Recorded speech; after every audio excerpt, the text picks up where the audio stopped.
Yes, yes, yes. Welcome back to the Football Terrace. Manchester United versus Chelsea in the English Premier League this Saturday, 5:30 kickoff. I found out what the echo was in my microphone. I had the microphone the wrong way around.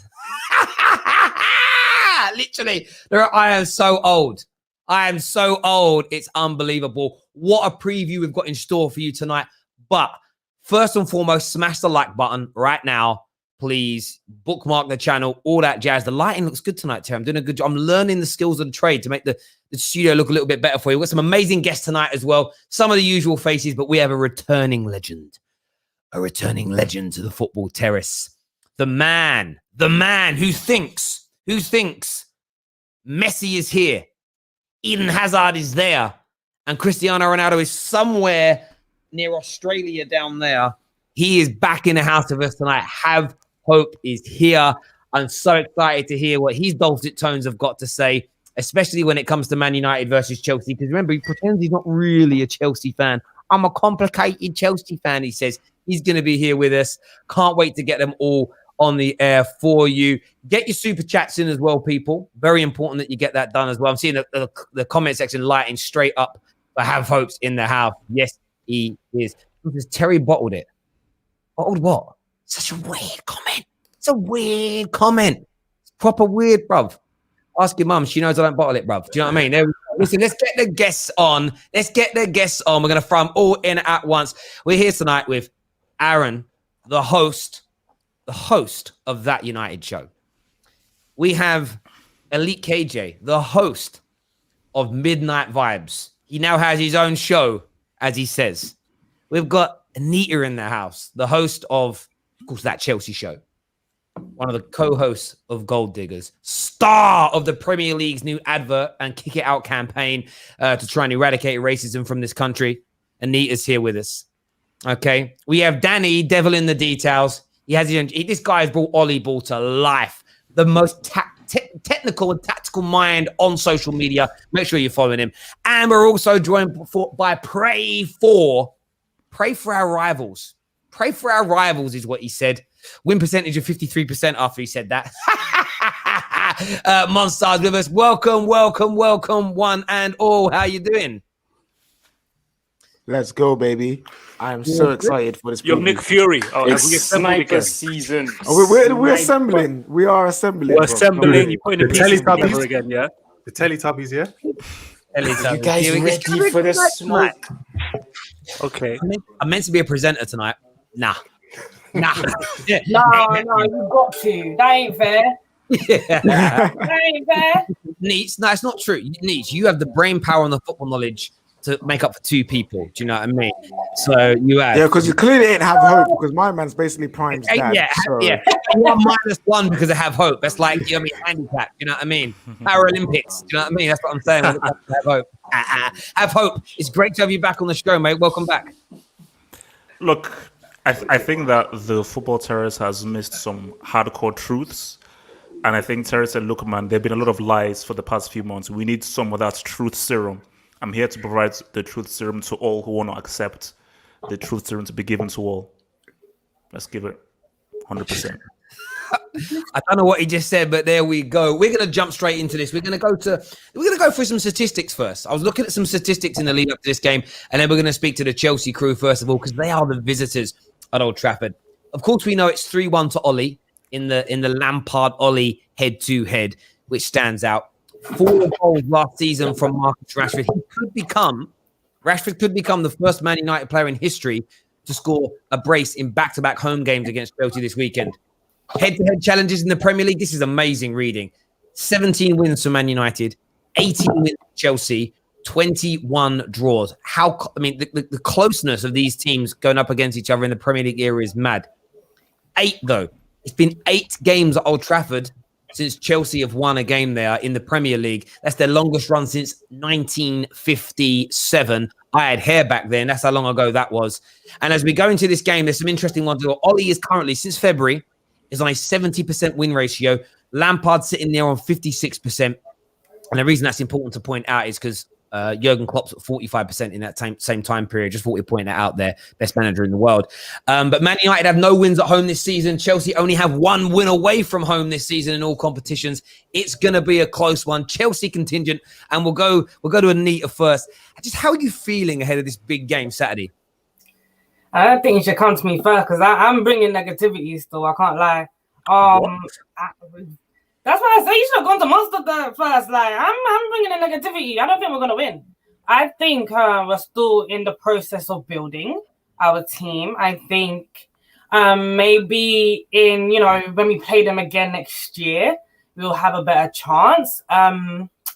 Yeah, I'm just gonna get bare negative comments today. I promise you. Like I don't see us winning it, especially because Man United they're gonna have a run of good games until they play Leipzig. I think anyway they're gonna have a run of good games, and I'm not a positive one.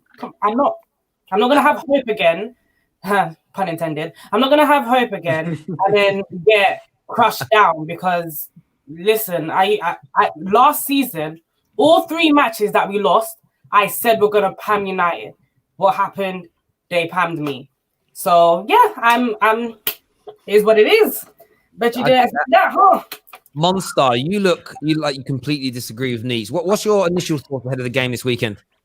I don't feel like Neats. I feel like a lot of Chelsea fans, they don't even believe in their team. And listen, I get it. Lampard keeps messing up when he plays Mason Mount on the wing, and I'm going to agree with that, innit?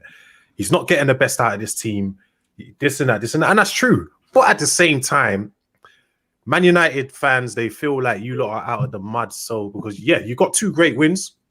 Fair enough. But I think we're going to peg them back down to earth, innit? I think this is the game where you're going to see a statement from us, innit? It's as simple as that. I'm not scared. I wasn't scared of United like everyone else is. Don't worry about it, Chelsea fans. Believe in your team. Trust me. We're going to do something. I put my money on it, innit? How much money are you willing to put on it with me? I ain't betting, We'll come into more details why you think that a bit later. I have hope. Of course, Chelsea's it's been a stop-start, 50-50 start to the season for Chelsea. Man United 3 weeks ago, you were probably thinking, licking your lips at the prospect of playing us. But, we just beat the second best team in Europe easily in Paris. What? Rashford second again. Best what?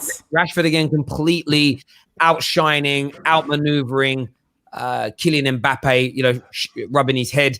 You also saw, Axel 2-1 Zabi, absolutely school every single attacker there. Are you fearful, have hope, come Saturday afternoon when you have to come and play against these boys now?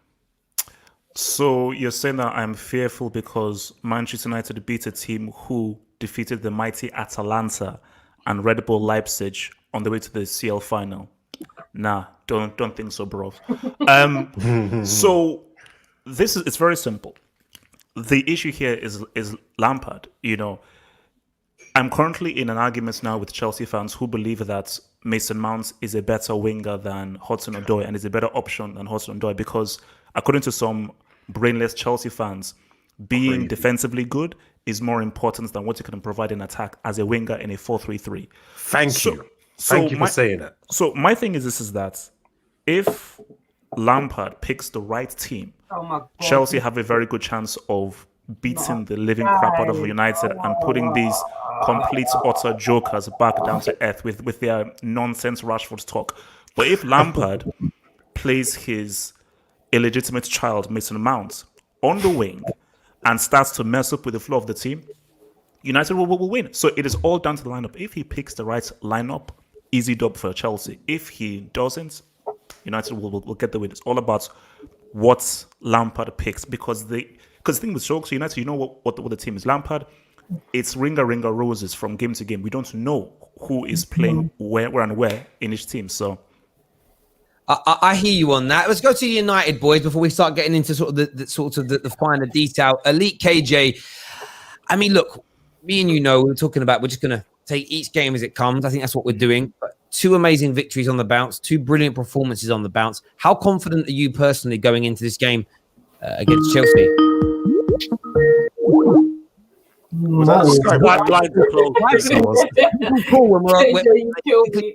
Sorry, go on, bro. Yeah, give me your opinions, bro. Yeah, them man try to call in on Skype. Sorry, it's closed for you, man, today. You know what I'm saying? Cool night. Man, you know what, yeah? I've said this, I'll say it again. The reason why I am Vibes FC is because, like Terry said, I'm taking it every game as it comes. I'm believing in my players, I'm believing in my managers, and I hope that we are able to turn up again like we did against PSG, like we did against Newcastle, and win the game. My personal thoughts is this. Because both teams are having a stop-start season, this has a draw written all over it. I can see both teams having good pieces of play throughout the game, but both teams making some kind of mistake to lead up to a goal. But can United win this game? Of course we can win this game. We've shown that when we batten down the hatches, when the odds are against us, we come in. We're coming to our powers, the Avengers form, and we can take on anyone. I just hope that we keep that kind of mindset, that keep that kind of focus, and go in and do the business. Because as soon as we start to feel like we are this dominating team, that we're on top of the world, that's when we start to see things crumble, because the players mentally can't handle that right now. But if we continue to be focused, continue to be dogged, and continue to absolutely show that we've got the steel, of course we can win this game. I have no doubt about it. We can win this game. And Danny, how about yourself, bro? Truth be told, this is actually going to be a much more difficult game than the PSG match, mainly due to the fact that Chelsea's midfield is way better than PSG's midfield, and they don't just rely on one person in Neymar trying to make things sort of, trying to do everything in the final third. That being said, I don't think we're going to lose. I don't think we're going to lose at home. I think worst case scenario will be a draw. We'll win. And I'm just, to be honest with you, I'm not even concerned about Man United right now. I'm concerned about Chelsea. I'm like, Anita's energy's changed completely. Last time I was on this platform with Anita, she was literally like a 12-year-old going, nah, because we lost 6-1 to Tottenham. And when I told them that West Brom wasn't a blip, her and Monster said, yes, it was a blip. And I want to know what's changed. I want to have hope, Monster and Anita, to tell me, is it Mason Mount's fault that you were 3-0 down to West Brom? Is it Mason Mount's fault that even though you beat Crystal Palace for a half, you were absolute garbage? Was it Mason Mount's fault that you guys were 3-0 up and it ended up being 3-3 against Southampton? It seems like to me, you guys have a scapegoat now. You guys are where Manchester United fans were when we had Fellaini. For some people, it was Pogba. I'm confused. Just the energy, particularly from Anita, has just shocked me completely. The fact that she's got no confidence. It's not Mason Mount's fault. Obviously, we talk about Mason Mount, but one thing is, when you have Mason Mount on that wing, it nullifies that wing. So that wing becomes useless, number one.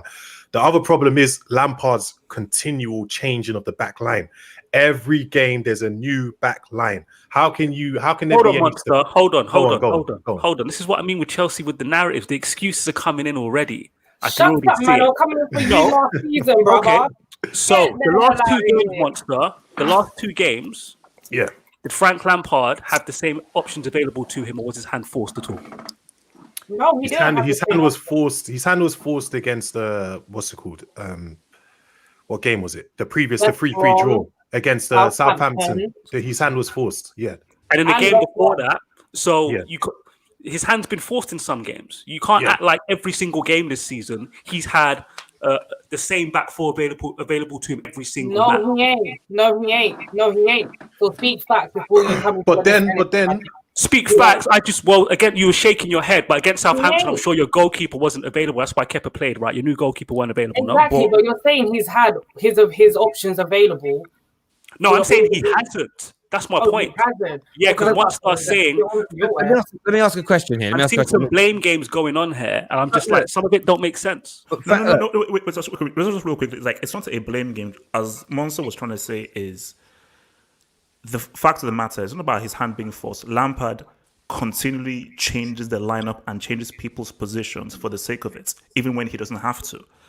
And also, the Mason Mount thing literally doesn't make sense. He's playing a central player out wide when you have Hudson-Odoi, who is a natural wide player, sitting on the bench. So that, again, doesn't make any sense. So the issue is that it's not Mason Mount being a scapegoat. It's like a two-pronged thing. It's Lampard making wrong decisions. And the fact of the matter is that if you see a guy out on the wing, literally not getting to the byline, not crossing, not dribbling, but just tracking back. You're like, as Monza said, we don't have, the left wing is non-consequential. That's the frustration. Fair enough. Like, we'll come to that, and we'll come back to that. I want to come back to Mason Mount. Me and Have Hope spent many time in the studio together. When every time Chelsea lost games, it was Alonso or it was Williams' fault. Like I've noticed with Chelsea, it's every year, every 2 years, there's a new player. There's the reason they're losing rather than it being the team. Obviously, Nietzsche's blaming some of it here. I was about to go to Aaron. I don't know where Aaron's gone. Can I just go again? Is that all right? Go for it. I didn't want to echo too many things that KJ, because KJ laid it out perfectly. I've said this thing. We speak about this all the time. You can't listen. Never ever get ahead of yourselves with these Man United players. Never do it. Just when you think you go into a game confident, thinking, right, Chelsea, big game, we can step to them, we can put it on them, we can dominate the ball, create chances, bang them 3-4-0. Just when you start thinking that, they will let you down. Look, last year when we beat Chelsea 4-0, let's be honest, that game could have been 7-4, 6-3, 4-2. That game could have been anything. It just so happened we beat you guys 4-0. But, I think it's going to be an open game. If Paul Pogba starts, it's definitely going to be an open game. If Oli gets ahead of himself and plays 4-2-3-1, I will be nervous at the start of the game. I'll be honest. That was literally, it's a great segue into the point. For me, this game's a midfield battle because United have been good defensively in the last 2 games. So they have, no doubt about it. There's been 2 own goals, but they were kind of miniature blips in an otherwise excellent 2 performances. But we know our defense has been shaky this year. There's no doubt. You don't concede as many as us. Chelsea's defense is leaky, and I think both teams are going to get opportunities. So I see it being a case of, do strike force is more clinical, but I think the midfield battle is where it's going to be won. So, Aaron, we've seen Fred and McTominay dominate 2 midfield games straight on the bat. Would you make any drastic changes to our starting team, our formation, and our midfield players? How do you think Man United win the midfield battle? I think Oli would be tempted to go back to a 4-2-3-1. Probably not with the same players because we just come off a very, especially midfield, it was a very hard game. Fred and McTominay did a great job in, trying to shut down Neymar and the other midfield. Well, Neymar that was dropping deep all the time, and other midfielders. So I think Oli would be tempted to play Matic. I don't know why, but something just tells me you will play him. We'll probably play a double pivot of Pogba and Matic. No, something tells me that's what he's going to do. Something tells me he will do that because I don't think Fred and McTominay can play back-to-back games with that intensity. It would be, in my opinion, criminal to do that. So, as much as I don't like it, I think that's how he's going to set up the team. And he's going to go back to the 4-2-3-1. And I don't know, but something tells me he's going to do it. But I think the midfield battle would be won if we play a 3-5-2 like we did against PSG. I think if we play that formation and you risk it and play McTominay and Fred again, that's where the midfield battle can be won because you've got to be able to shut down Jorginho. If he plays, them balls that he likes to play over the top, you have to be able to shut that down because we've seen that balls over the top with our defense, with Lindelof. As much as he had a decent game against PSG, that can be very dangerous. So you have to be able to shut that down and obviously shut down, Mason Mount. He's probably going to play again. He's going to probably on the ball. I'm less worried about Mason Mount on the ball than off the ball because off the ball he's just everywhere. So he's always going to be available to receive the ball and move it to someone else. So on that, there's a super chat here. I want to go to the other United boys on this here. It says 3 at the back got found out in the FA Cup semi-final. Lampard saw it three games straight and figured it out. True. Not three straight games. No, It was just that semi-final. 4-0. It was 4-2-3-1. Yeah, 4-2-3-1. The FA, the Carabao Cup game, that was 3 at the. That was 3 at the back. And then when we beat them in the league, when we beat them in the league 2-0, that was 2. That was 4 at the back. I think. Was that 4? Yeah, it's a big myth that Oli plays 3-5-2 against every single big team. That's not the case. Literally, Manchester City and Liverpool get that treatment every game. Chelsea, Tottenham, Arsenal don't get the 3-5-2 treatment every time. That's a very, very misguided comment. No, I wanna- but just go very on. quick, like that's just the worrying thing is what Aaron just said, and that is just why for Chelsea fans, you have to just go back to like as he just said, when Mount is on the ball, we're not worried.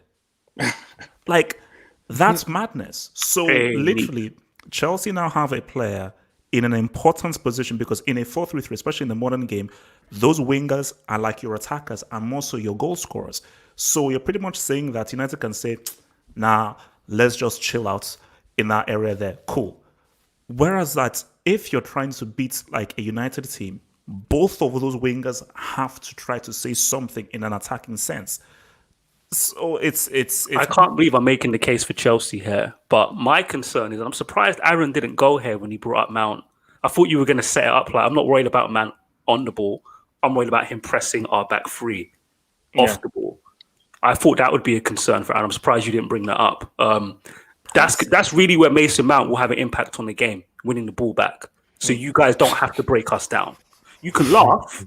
No, Danny, you make a good point. You guys act like Mason Mount's just complete No, Danny, you make a good point, yes, but right now Mason Mount's out of form. He's out of form. Thank you So for saying if that, he KP. plays Mason Mount, I'm happy, bruv. Because Yeah, he ain't The thing about Chelsea fans at the minute, the reason why we talk about Mason Mount, it's not because we think it. Well, me personally, it's not because I think he's any less of a player. I think what he does for us is important at times on the pitch.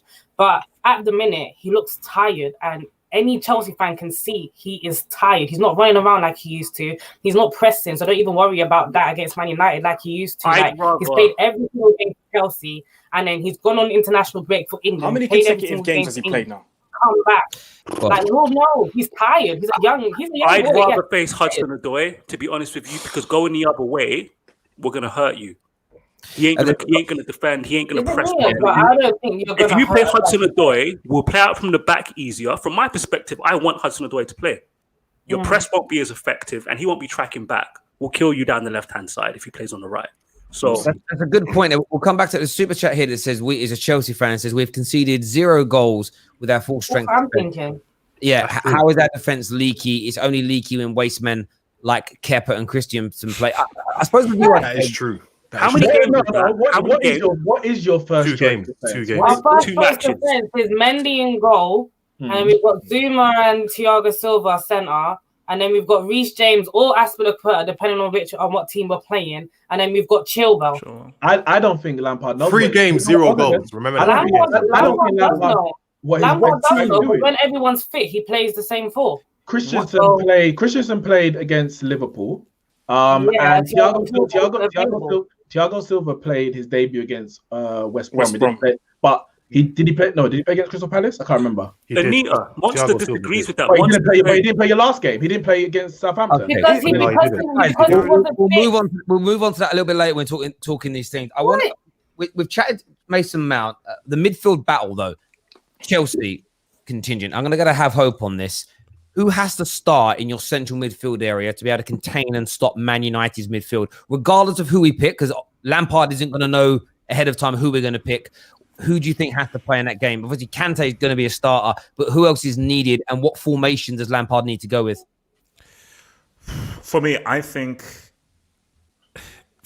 one of those guys that unless it's a specific team and a specific top tier team, whether it's like a Liverpool, a Bayern Munich, or somewhat, pick your strongest formation. The strongest formation for Chelsea is 4-2-3-1, and the midfield 2 is Kovacic and Kante, because you have the defensive, interceptive qualities of a Kante, and you have the passing quality of a Kovacic. Because yes, Jorginho is good with those long balls, but if he is pressed, and United's midfield, they work hard. If he's pressed, he's nullified because Jorginho is really bad defensively. So I just think that the strongest midfield is having a midfield of Kante and Kovacic. And I think Kovacic, is press resistant. So I think he is very good at getting that ball out to the wingers and so forth. So, because I think basically, look, the issue here is this. You look at the Sevilla game. Okay, clean sheets. But this is what people miss. Sevilla were not interested in scoring. In Sevilla's mind was, hey, look, this is the Champions League group. We have to beat you in Seville. But as long as we just take a point from you, it's cool because we're just passing the ball around. Now this defense will be tested because United are now going to be playing more direct. Sevilla just passed the ball around, so Chelsea didn't have to do that much defending. So now we're now going to see how good is this the defense of Mendy, Chilwell, Silva, and so forth, because United are now going to come at them. So this is now going to be a test as to, because I'm not yet convinced that the defense is intact, because that Sevilla game didn't prove anything to me. United will now test them based on the speed and how much more direct they are than Sevilla. Facts. And I hear that completely. I think that's a real good thing. Zane here of a super chat says Aubameyang masterclass tonight. Partey already the best midfielder. He will terminate your midfield. In fairness, Partey was amazing tonight. Aubameyang though, £375,000 a week. You should be scoring against a team that sound like a ride at Chesington. Like it's a madness, bro. Like you should be, bro. What, something rapid? You know what I mean? Rapid Vienna. Rapid Vienna. That's, show some love, respect. That Vienna. Sounds like you got to go to the toilet when you're on holiday. But there we go. Appreciate the super chat there, my friend. We've got Jem with us now. We've equaled the numbers out with Chelsea fans. Hey. What we're going to do is move Neeks up to there. So we have Chelsea at the bottom. Harsh, very harsh, man. Sorry, that's harsh, man. You can't say that, man. Chelsea at the bottom. You did finish below us last season, so like it kind of equal on points through cheating. Another super chat here says, what's this? It's one of the spammers. Yeah, the spammers. I'm trying to deal with them in the chat. They like ultra you know what? whites. That midfield you proposed, that's the two that I don't want starting, Kovacic and Kante. Yeah, I agree. Wait, as in you want them to start? I've just got to finish these super chats. Very sorry, I was trying to get them on my screen. It says, how do Man United fans feel if Ziyech is fit and starts on the right wing, which would mean that Pulisic is on the left wing? Do you know what I'd say more? I think Man United fans would be fearful of that combination because we know how talented they are. Chelsea fans, do you actually think you could start this game with two natural wingers? Do you think that's plausible? I don't think Ziyech is match fit yet. Don't think he's match fit yet. He's not. He's not match fit. He's not. I didn't say he's fit. Bro, he's not match fit. He's played 2 games. The guy needs to start. Right? Thank you. He's not match sharp. He's not match sharp. When is he going to? Okay. So when do you start him? Like he played the last 10 minutes in his first game back. Played the last 10 minutes now. When are you going to not start him from the beginning? If he's not match fit now, when is he going to be match fit? Exactly. Like he's been back in training for the past 2 weeks or so. So not starting him. For me, it makes he doesn't look match sharp yet. Like it takes time to build up your match sharp. But Monster. To get the match sharp, you got to play matches, bro. So he needs to play full stop, even if it's only for half a game or so. I think that's a great point you make on that. We'll get to lineups a little later. United boys, we're going to talk Rashford a little bit later. I think we need to after just an amazing week from him, both on and off the pitch. But Man United have a player that needs... Go on. Your last name's Browning, fam. So sort that out before you talk about diversity and less white people. It's well, man, you're out of order. It's cool. My channel, though, brother. I must be a very unhappy man within myself. It is what it is. I have people on there that have talent, bruv. I really couldn't care less where they're from. Do you know what I mean? Unless they're Scottish. I don't want any Scots on here or Welsh. You know what I mean? They're the enemy. It's only a joke. Cheers, Dawn, for the super chat. Cavani, though, to start this game, an interesting one because should he start this match or would you keep him on the bench? No. Bench. Man has to start bench. Danny, I know you're smiling. No, man has to start bench. You know why? Man hasn't played football in over 7 months. How are we going to go chuck him in? Wow.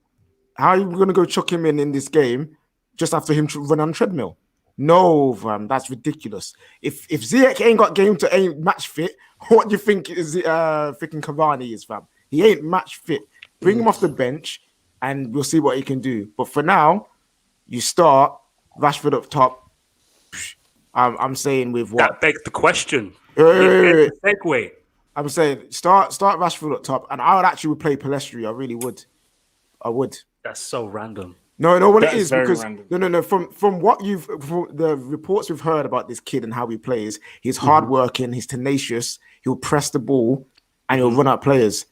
That is the kind of profile of player I want for this game for my forward two. You know what I'd say? 3-5-2. Good shout. Good shout. That's the type of thing Fergie would do, to be honest with you. Like, just bring out a youngster from out of nowhere. And Ollie, I've always said this secretly. Fergie's he's given that guy a blueprint in it. Is what I believe. That's the tricky question. I don't know what the answer to this is. Right? Are we going to go with the same team, a similar lineup to Newcastle? Because Martial can't play, Cavani can't start. Greenwood is having, let's just say, issues. He's not fit. Let's just say Greenwood's not fit. I think that's a good shout, KJ, because if we are going to go 4-2-3-1, and I've got a bad feeling, not a good feeling, a bad feeling Ollie will go to 4-2-3-1. Surely it's Mata and not Pellistri, or is it? I might pronounce his name wrong, by the way, as well. Yeah, I think, I don't know, Aaron. I think Mata has to play now. We can't just bring a youngster in, not right now. I don't know, man. I don't know. If it is a 4-2-3-1, then honestly, I'm not going to lie to you. I can see Ollie start Edinson Cavani. I can see him start Cavani because I'm hearing him talk in the press conferences. Man's calling him Eddie already and them thing there. And he's fine. He can do that, bro. He can do that. He clearly fancies him in it. Let's say this: if it's a 4-2-3-1 and Tellers is playing, Cavani starting, because I think Ollie's seen what we've seen. With the whole crosses and Mr. nobody's there at the Whippy end of it. Mr. Whippy 99, nobody's there at the end of the crosses. If Tellers plays and he starts, Cavani starts. Trust me. Do you know what my problem with that is? I honestly feel like if Martial was actually match fit, match sharp, and in good form, he would have battered PSG even more. Like, for me, he had you can tell he wasn't match fit. He wasn't match fit. I think Chelsea is a tougher test. So starting Cavani for me, that could literally, I don't want to say a handicap, but that could ruin our first half or our first. Or we're forgetting, guys. We're forgetting about one of the best signings of the season.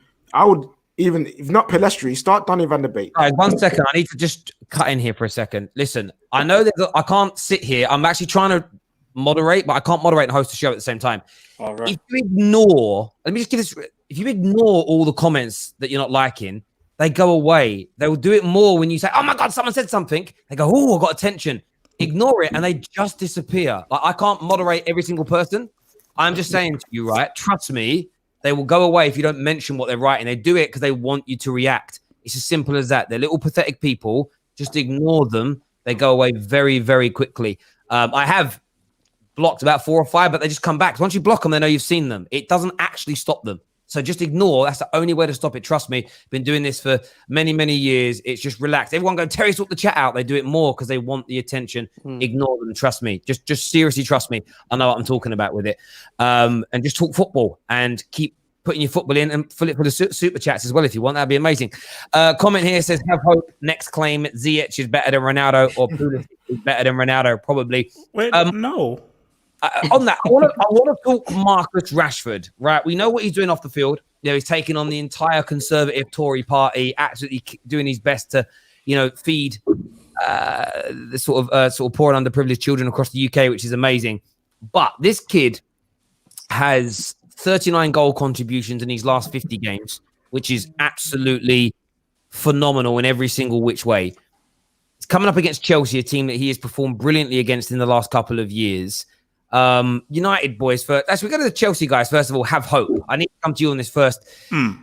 Tell me about how much more improved Rashford is since the last time that we did a show together, and how do you guys propose to stop him this coming Saturday? See, Rashford is one of these guys where the talent is there. He's very, very talented, and I think like that goal that he scored against PSG was huge goal, especially scoring like that, a winning goal of that quality. And I've always said with Rashford, like his best quality is his shooting technique is great. But I'm not yet ready to call him world class or to call him an elite player, because he still needs to do it on a consistent basis in multiple games, specifically in a lot of key games. And he's still not here to the stage where, bro, big game, we can rely and depend on Rashford to really say something. So what are you chatting about? Man, let me land, man, bro. Let me land. Let me land. Cool. So I think United fans, I just think because he's a United guy and United fans believe and feel that he's the next big thing, they prop him up to a level that he's never going to reach. Like he isn't going to be the next Mbappe, Ansu Fati, or so forth. He'll never reach that level.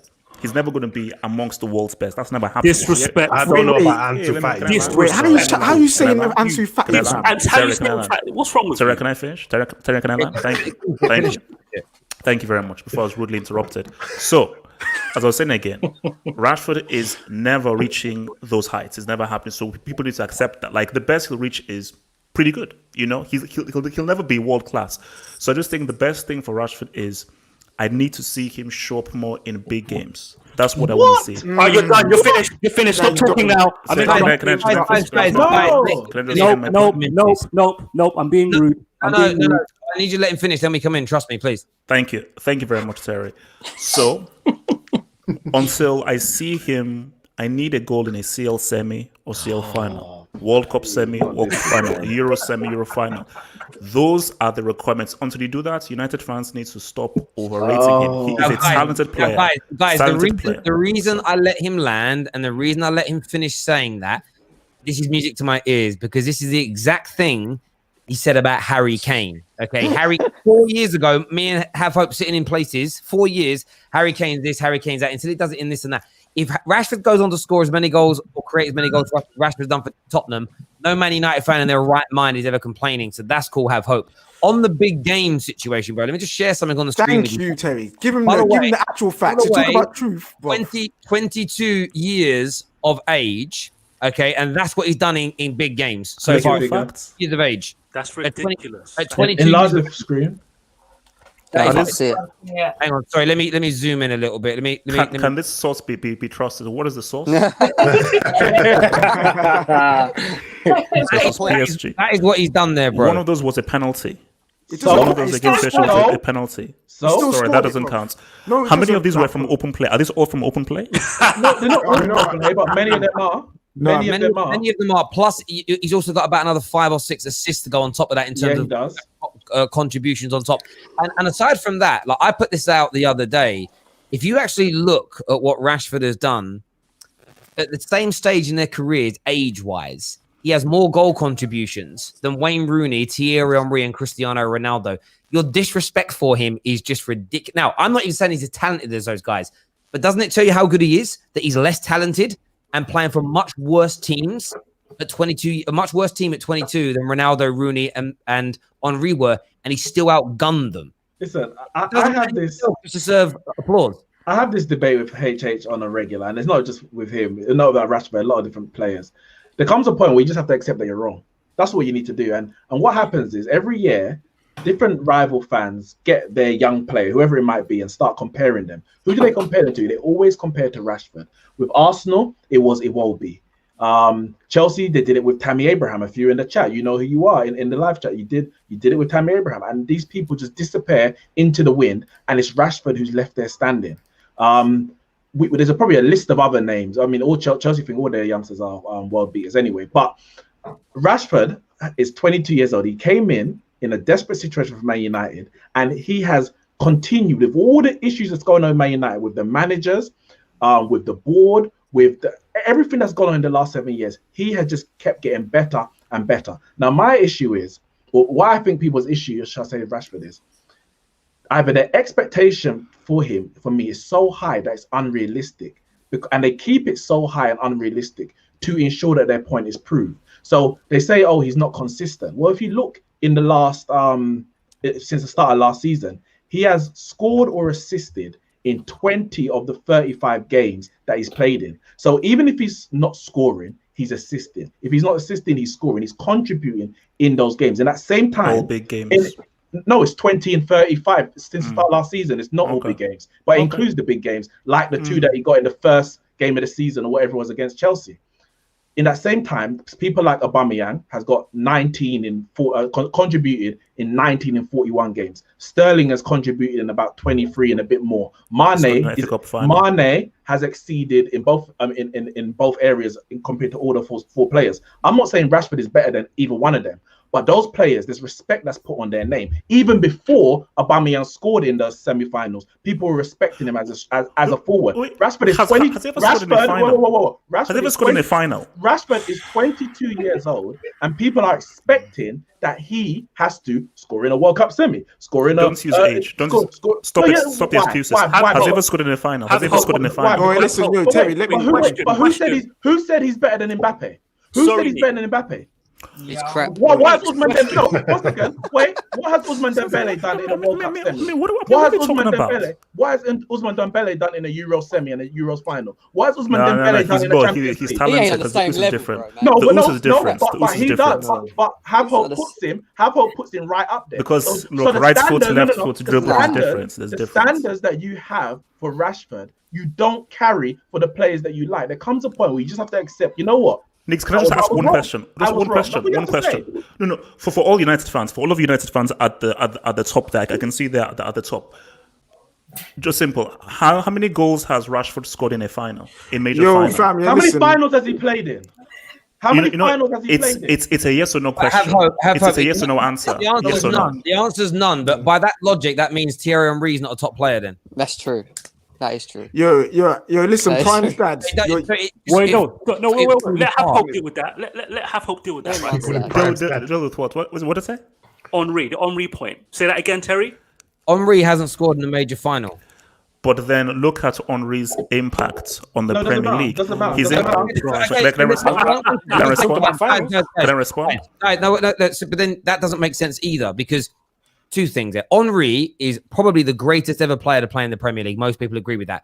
But on your logic, he hasn't scored in the final. But at this same age as Rashford has almost double the amount of goals and assists as him. So Have Hope, to be clear, if you haven't scored in the final... When you speak about impact, at the same age, Rashford has double the productivity as Henry did, and Henry never scored in a major final. So at this point, you can't use your logic doesn't work. It's an oxymoron. And Henry was at a better team as well.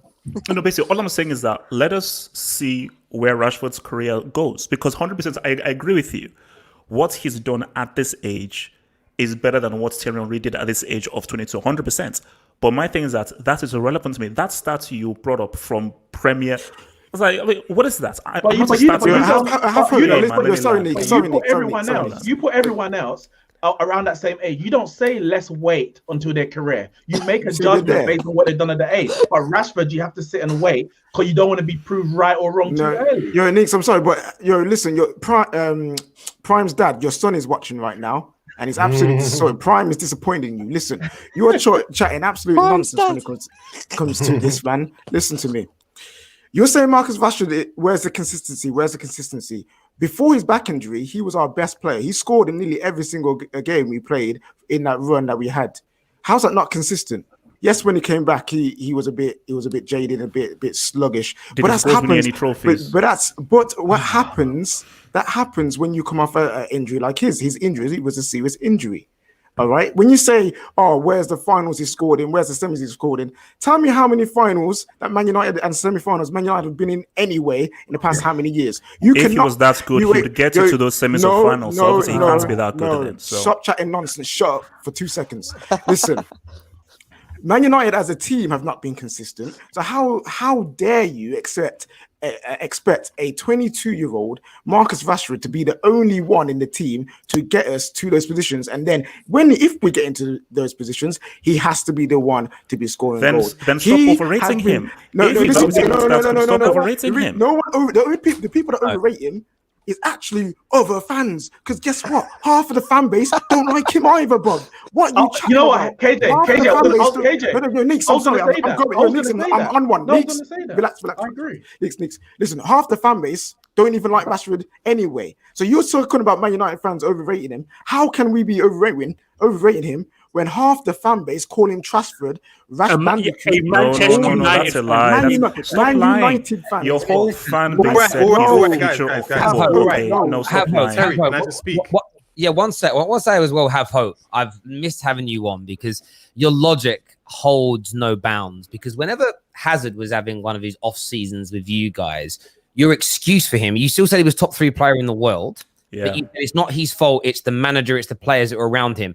But yet you won't allow a 22-year-old Rashford to be given that same excuse. Sorry, can I respond? Hypocrisy just spews out of you. Can I ask you a question? No. First of all, Terry, it's very rude. Don't compare Rashford to Hazard. Pick Hazard, please. Don't do that. Don't do that. Don't do that. Please don't. Comparing the two players, what I'm doing is ripping holes in your paper-thin, your wet paper-thin logic. Monster. We'll come back to Danny in a second. Monster, you're going to say something, bro. It's time for Monstar to speak now, because I've heard you lot waffle on and on and on. Listen, I agree when I hear. At the end of the day, Rashford's 22 years old, isn't it? At 22, people don't realize how young 22 is. At 22 years old, the best players to ever play the game were not doing this, barring maybe Messi and Pele. They weren't doing what Rashford's doing, innit? Rashford's up there with the best of the best young players. It's as simple as that. With your, to me, he's not too, you know, in terms of there's not too much of a gap between Mbappe and Rashford.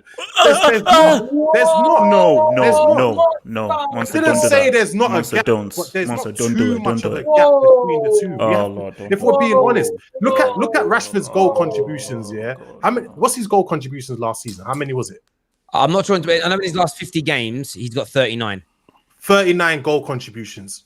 Like, come on, bro. Like, he's one of the best young talents in Europe, if we're being honest, innit? At 22 years old, innit? He's not, I'm not saying he's as good as Mbappe. He's not as good. Mbappe is better. Yes, he is. He's up there with the top youngest players. I'm talking about the young players, the players in his age group. You didn't hear me say of all the players in Europe. I said of his age group in Europe, he's up there with the best of them. Do you know what's amazing? Let me say this to you now, right? Let me just say this. If the other night it was Mbappe or it was another team, if it was Sancho, Fati, if it was anybody else that scored that 87th, 88th minute winner with a great strike like that, it would be someone like Hope, like, see, that's proper talent. Rashford does it, and it's like, oh, I'm going to play it down. Rashford's definitely in that space. Danny, you were going to say something, bro.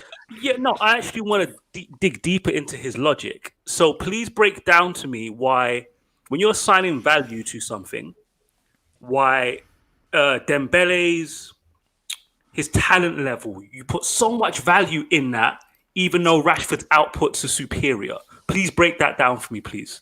I love that question. That's just one of the best questions that you've put out there. And let me answer that for you right now. My dear friend, Devil Details Emmy, thank you very much, man. To put it very simply, I use this thing called the eye test. You see, the issue we have in football right now is people are obsessed with who scored, Twitter, and all these numbers. Football should be used with our two eyes. When you look at the eye test, I call them the us. Left foot, right foot, goal scoring, dribbling. The talent is there. Rashford, let's just keep it real. Apart from shooting, he can't really dribble too well. Doesn't really have too much of a football IQ, and in a lot of games, he goes missing. The what? Can I just finish? No, I can hear that. Let him land. Usman, when you use the eye test, the Usman Dembele is on a different stratosphere to Rashford.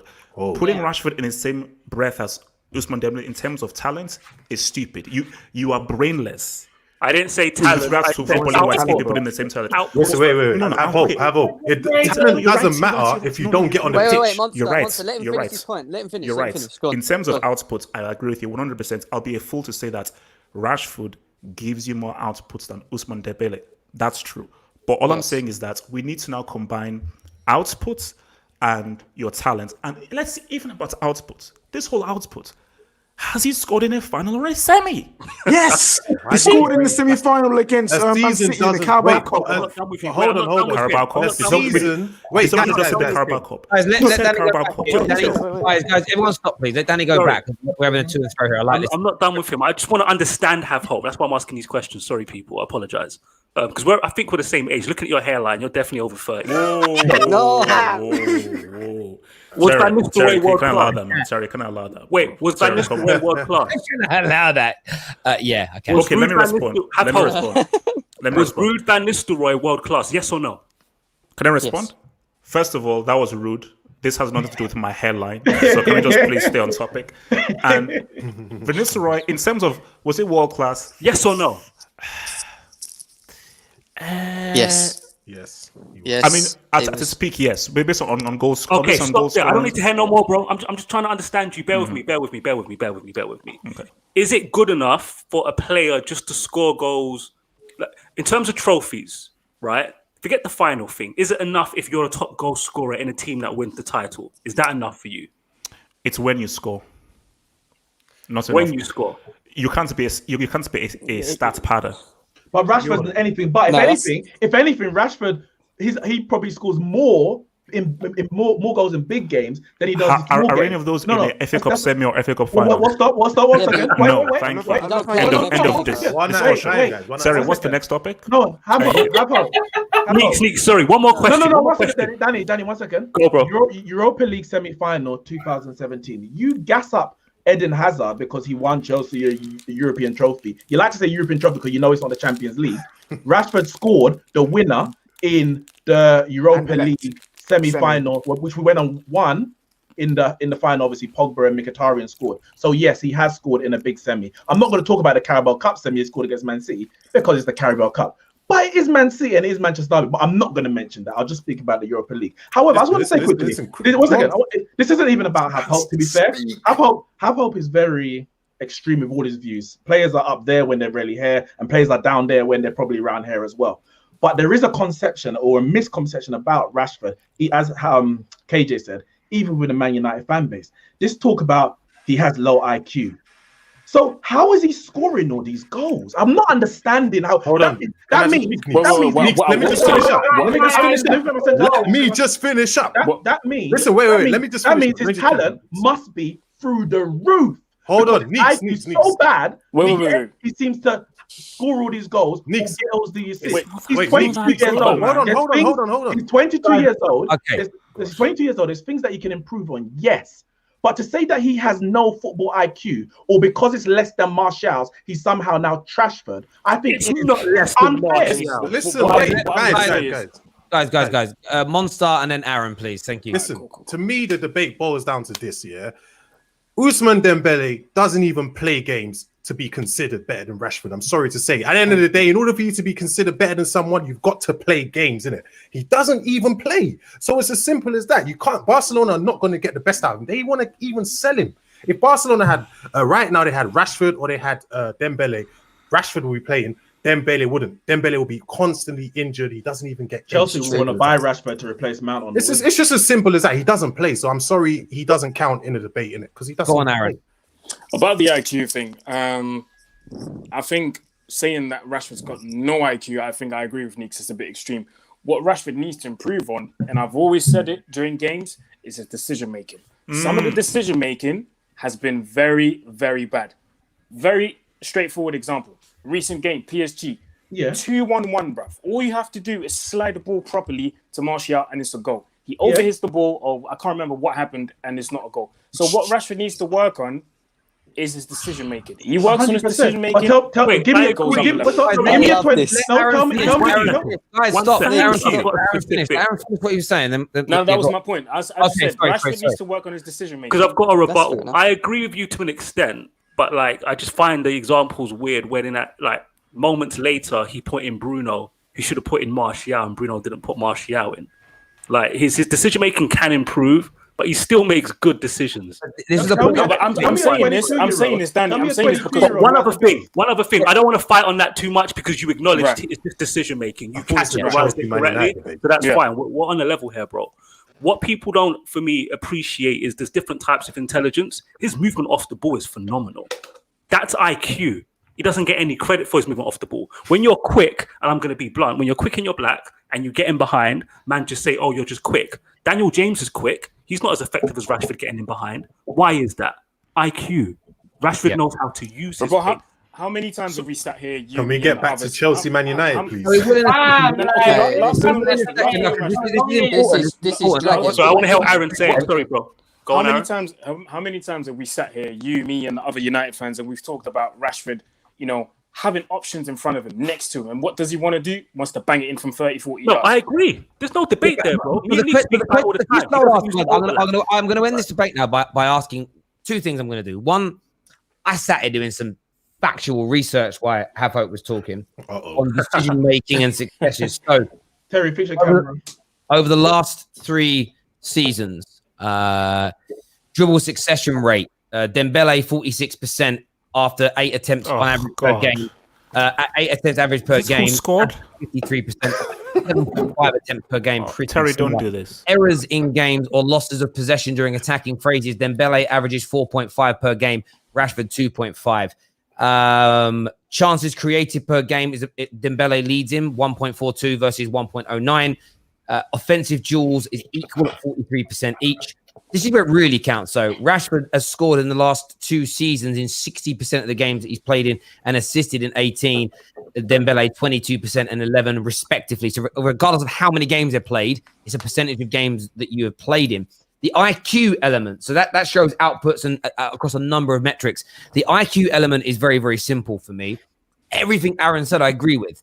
But where there's no body of work on this is where is your factual analysis of how often he's making those mistakes in comparison to other 18 to 23-year-olds in football.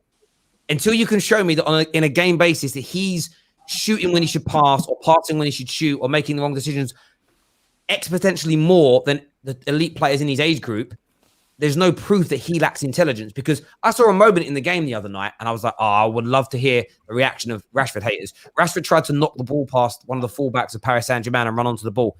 Poor decision, lost the ball, didn't even get near to winning it. 3 or 4 seconds later, Neymar tried the same skill move, lost the ball to Aaron Wan-Bissaka, but no one's chatting about it. My view is, do we actually watch, when people watch Rashford that think he lacks intelligence, they focus it, they hone in on the mistakes. Yes. And I think you do it so much, it clouds your judgment until somebody can show me that, you know what? He actually makes more mistakes per game. He doesn't get dispossessed more. Dispossessions in games. He gets dispossessed, as I say, almost half the amount that Dembele does in attacking positions based on bad touches, as an example. Now, bad decisions is also going to be subjective. Sometimes a player can play a reverse ball and the midfielder didn't make the run. Is that Rashford's bad decision or is it because the guy didn't make the run? I'm just asking for somebody that says he lacks intelligence to present me with some facts and not just something anecdotal that I should have passed the ball left when he went right and he shouldn't have dribbled and he should have shot or whatever it may be. That's great. How often is he doing that compared to his peers? That's the only thing I'd say about the intelligence. That's the only way we're going to know. Back to Chelsea, Man United. Thank you. I just wanted to say, really good points being made about there. Impact. Rashford. We are going to come back to KJ, forget. If I was one to use your eye test to judge, oh come on, Terry, don't bring this. I would crash into a wall. Terry, come on, he's a hater, man. He paid good money for that comment, so we're gonna read it out. There Terry, it is. Can I pay you £5 to delete that from the video thing afterwards? To be fair, have hope. I didn't realise we had our own. I didn't realise we had our own gal in our community, man. What's going on, man? Welcome. He doesn't know who a gal is, does he? No, he does know who Gal is. Have hope. For the record, can I just say this very quickly? Have hope. That's more insulting than the hairline comment. Just saying. Saying that you're like a gal. Wait, Terry, can I use this opportunity because we spent 30 minutes on a 22-year-old overrated side chick. Can I use this opportunity to address my Chelsea fan, please? After that useless Rashford nonsense. So, go on, my fellow Chelsea peeps. If it is 4-2-3-1, for all of you guys, CFT Gem, Monster, it's what would your 4 be? So the striker and the 3 behind. Because that's the key thing. Because remember, do you go with Tammy or Giroud as a striker? Do you go with Werner as a striker? Do you start with Ziyech?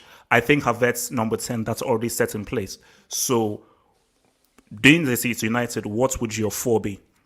Werner, Cho, Havertz, and Pulisic. It's as simple as that. If Mount starts in that game, I'm just hoping for I'm not. Listen, guys, I'm not trying to scapegoat Mount. I don't think it's Mount's fault. I've always said this. It's not Mount. It's Lampard. It's not Mount. It's Lampard. But it's got to be those 4 because that way we need threats from both wings. Do you know what I mean? When Man United play, there's threats from both wings. At the end of the day, that's what you need to do. What? Greenwood and Rashford, don't they bring threats from both wings? Yeah, they're not inside forwards. They work in the half. But basically, you know what I mean. There's threats from both sides, isn't it? Do you know what I mean? Chelsea, we need threats from both sides. When you put Mount on that left-hand side, basically there's no threat. There's no threat there. You could tell me, people can tell me all they want. Mount brings a press. I've not seen that press this season. I'm still yet to see it, bro. Do you know what I mean? So stop lying, people. Mount so far has not brought anything, and it's not his fault. Is he tired? Because he's played a lot of games last year. He's played every game last year. He looks knackered. Last season he played over 50 games. This season he played how many games? Except barring one, he's played every game, and he played every game for England as well. Man United fans, let's go with 4-2-3-1 being the formation. I think that's probably the best way of guessing this.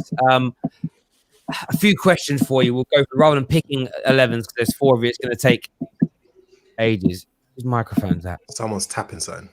Is that neat? I don't know who that sorry. is. There we go. So Sorry. that's cool. I was wondering what it was. To Anzabi, yes or no? I'll go to each of you. Should he start the game? KJ. Yes. Please. do. Aaron. If you're there. We'll come back to Aaron. Danny. Yes. That sounds like a yes, but. No. Yes. Okay, yes. Neeks, you starting him? Yeah. Next to him, if fit, is it going to be Lindelof or Maguire? Neeks. Maguire. Danny? Oh, actually. Our captain Maguire. Convicted criminal. I'm going to assume, Aaron, you'd be happy for Twansby to start. Yes. Yeah. Who would you put next to him if everybody's fit? Lindelof or Maguire? Maguire, definitely. Maguire. KJ? Mengi. I'm on the train. Yo, at least KJ's consistent. I respect it. Out of the two, I pick Harry Maguire. Next one I'm going to go with. We know who's playing right back. We know who's playing in goal. Left back. Are you sticking with Luke Shaw? Or are we getting Mr. Whippy? Can I have a cut? Whippy 99, bruv. Good. I would prefer that. I think we're all agreed on that, right? The midfield, that's too long. Oh, you're not. What? No, Luke Shaw will start. No, But what do you want? I want Luke Shaw to start and tell us to come on. Okay. Right. Fair enough. Because I'm strategic, Anita, unlike you. We're not. To be fair,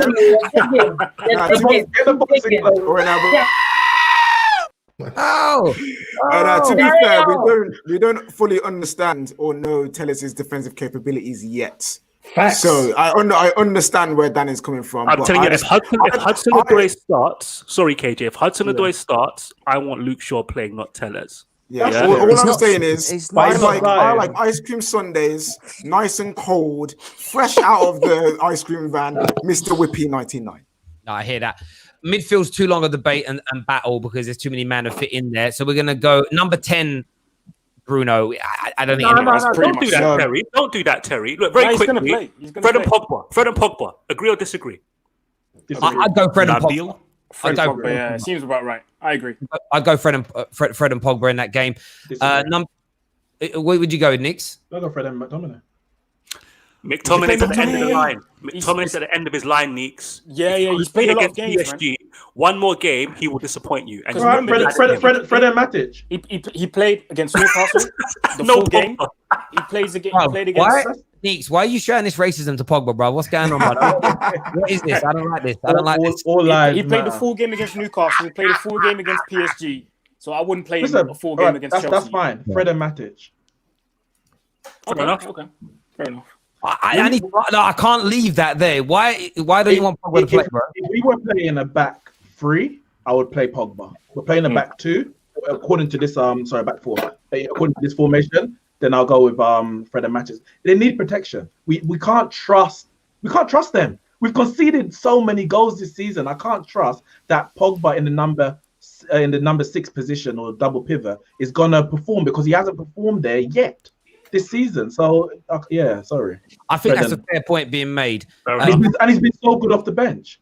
True. I mean, there is an argument to say why break up a winning formula in the middle. There probably be more criticism if he does that. Ollie, number 10, we will go with Bruno. Yes, sir. Yeah, and then that leaves us with the front three. On the left-hand side, who are we going with, KJ? Donny van de Beek. Donny van de Beek. Aaron? Rashford. Danny? On the left? Yeah.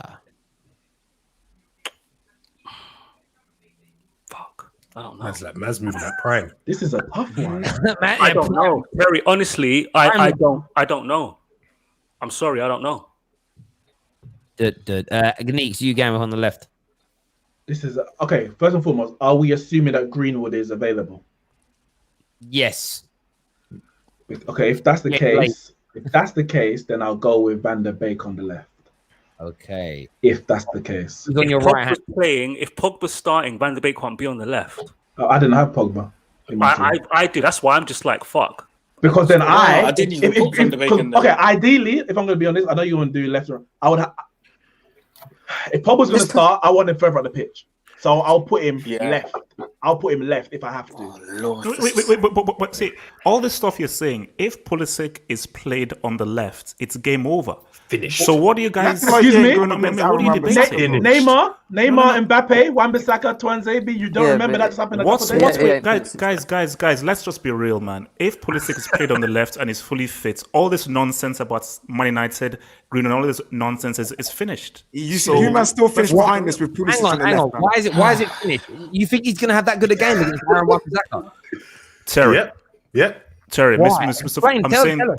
Tell us. Pulisic on the left was one of the best players in Europe for after the restart. Oh my! I don't care whether it's Obi-Wan Bissaka. I don't care whether it's Qui-Gon Jinn or Luke Skywalker. I don't care who is the right back.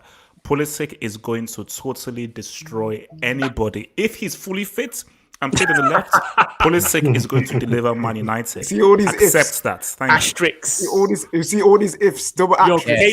KJ, No, when you it's do not the ifs. clip- KJ, when you edit that It's clip, being real. yeah, add the asterisks when you do that. There's no asterisk. If he's fit, Yeah, that's the attribute. it's a dub. Monster, Because do you agree with this? Pulisic is the best I player on the agree pitch on that the left. if Lampard plays another, if he puts a Pulisic on the left and he plays another winger, be it Hudson Odoi or Hakim Ziyech on the right, with Havertz in the middle and Werner up front, it's over for you. You see all the conditions. Game over. Plays conditions as We're well. gonna get to this when we do score predictions. We're going off topic again. I need you, Man United boys, to pick your damn team. Right hand side, Nick. They can't even pick their team. Because Like, Monster. it's so long to pick a team. Greenwood, like that right Greenwood, now. Donovan. That's That's not nonsense. Jokes, man. Bro, Ollie has a clean slate. Like, I don't know what he's gonna do. No, it's not what he's gonna do. You pick your team. I don't work like that, Terry. You know that. yo, can we pick, Put please? Rashford Right, there. who did you say on the right? Did you say on the He's right? so frustrated. I can't handle it. It's like trying to No, teach let's my do it. back row. Terry, let's do it. Aaron, who's on your right hand side? Mason. Mason. Yeah. KJ. Palestri. Why you? Oh, I'm doing it, bro. You have I to rate look you, at I me. rate you, bro. He's I chosen his rate guy. you. He's chosen I his rate guy. you. Chosen his That's guy. cool. I like it. I like the confidence up front. Number 9. Who are you picking, KJ? Rashi. Rashi. Aaron. Yeah, Rashford. I agree with that. See, now Aaron's going for Sniper Cavani season. up there, I'm you going know. for Bro. And sniper Nick's who you season, pick, man. bro? I Who told you you. pick? Nick's Rashford up front. Rashford up front as well. Cool. There we go. Get your Man United teams in the comments section, people, as well. We've got a super chat here from Jerome who says, question to the Chelsea fans. Do you feel confident that you can beat United? And if not, why? All banter aside, with the Chelsea team depth, they should be ripping Man United apart, is what Jerome has said there. We'll come to that question when we do the score predictions and whatnot. Let's start at goalkeeper. We're going to start with goalkeeper, because that's up in the air. Petr Cech or Mendy? Wait. What's the He's fun? not in the Why? Premier League squad. What's the He's not in the joke? Premier League squad. He's What's in the the Champions joke? League squad. Oh, okay. Wait, I missed the joke. What's No, he's in the Premier League. He's in the Premier League squad. Premier League squad. He's in the Premier League 25. Yes. Yeah, so Yes. Yeah, The Premier League. He's in the Premier 25. League as well, bro. It's both. he's Yeah, your first it's shot. both. He's not. He's the number one. He got given number one jersey. No. He Mendy's will do the a better first job than choice. Pepper. He'll do. He's the second choice. So check his He's our second. second choice. Yeah, of course. Yeah, check. Yeah, Check. You're an employee of Chelsea Football Club. I don't care how old you are. Get your ass in training. younger than Get your ass in Caballero. shape because we have an emergency. So He's what's so young- fun? he's younger than I don't Caballero. understand He's what already the in big issue You training. know is. what's going to happen? If Ben Chilwell flops this season, Ashley Cole's coming back, bro. You know? Oh, come on now. I've seen John Terry down fitness first. He's getting himself ready, bro. Yeah. Yo, all I'm saying is Chelsea John fans. Terry's younger than Thiago, isn't he? Nah, Thiago's Oh, still yeah. younger. I'm winking. It's a joke. Nick, who you Chelsea picking fans, up? don't be surprised if you see the Drogba turning up to training. Don't be surprised. But there's no need. Werner's balling out. Don't Yeah, worry. but Drogba's not as good without hair, you know. So you got to put him in a wig, you know. Man's got to put a wig on now. Put the band Hey, on. listen, I've got him. There we go. Neat. So you putting in goal? Mendy, man. Mendy in goal. Have hope. It's obviously Mendy, and Kepa doesn't play for Chelsea anymore. So I don't know who that is. We're all putting Mendy in. I assume no one's going to pick Czech. It was a bit of a joke. Where's Prime? He's Don't even bother. Don't even bother asking me that question. Let's It's go. not gonna Right, worth it. that's interesting. What formation do you think you'll play first of all? What formation? 4-2-3-1. 4-2-3-1. Okay, so who's Yeah. some of your positions are a little bit more like we know left back. You're going to pick Ben Chilwell. We won't go over that one. Thiago Silva's going to be one of your centre backs. Zuma. Who's playing next to him? Zuma. Zuma. Yeah, Zuma. Zuma. Zuma. Actually, do you know what? Zuma's No. been a bit questionable. No, Even though no. It's I don't Zuma. want It's to Zuma. change It's it. Zuma. Wait. Don't you dare say Christensen. I don't want to. I can never say Christensen. Trust me. He loves So Rudiger. many It's people Rudy. know I never say Christensen. But Lampard don't like I don't want Tomori. to add fuel to the fire or nothing. But we got to look at Zuma a bit funny these last 2 games. Like he has been making a couple of questionable mistakes, and I wouldn't be surprised if Lampard did bench him. I wouldn't be surprised. No, Wait a but second. wait, but if you keep on changing a guy's defensive partner, it messes with the Same communication, Well, so it will lead to mistakes. We all know what Lampard's like, so I wouldn't put it past him to not. I don't know, man.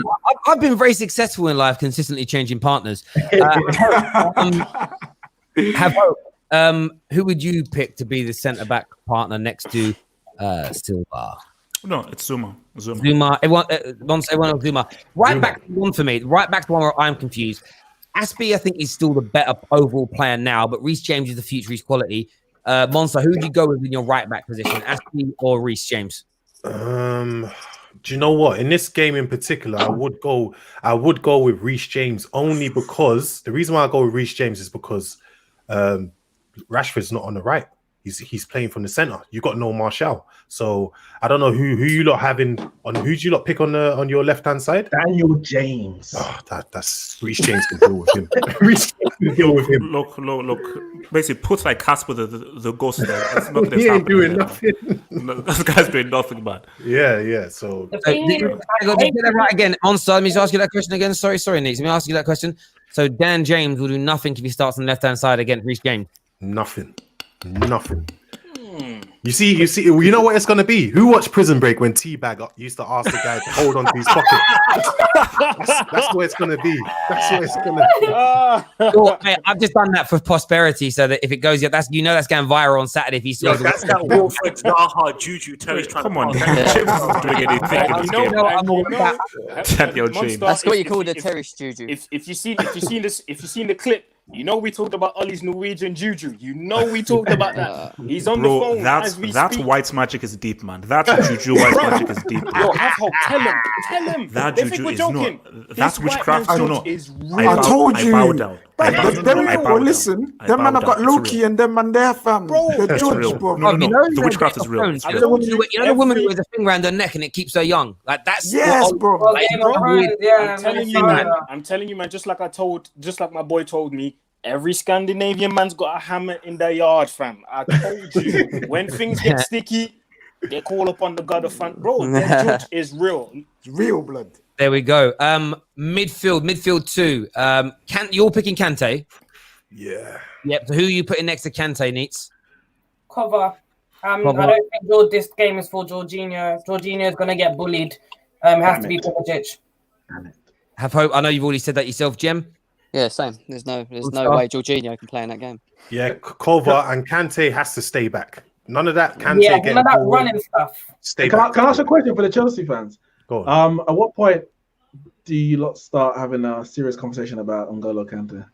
When he starts playing him properly. Because Simple I'm as just that. saying, 2 years since the World Cup, he ain't been the same player Oh, pre-World Cup. don't give me this crap. He hasn't I'm fed been. up with this. Whether it's Jorginho or whether it's Lampard, so not Jorginho, whether it's I still call him Jorginho. Sorry, I might as well call him Jorginho. Whether it's Sarri or Lampard, he ain't been the same player pre-2018. But he hasn't They're been playing him. worse. Wait, because they're playing him like he's Bruno Fernandes. That's why. Right. Jem, can I ask you a question?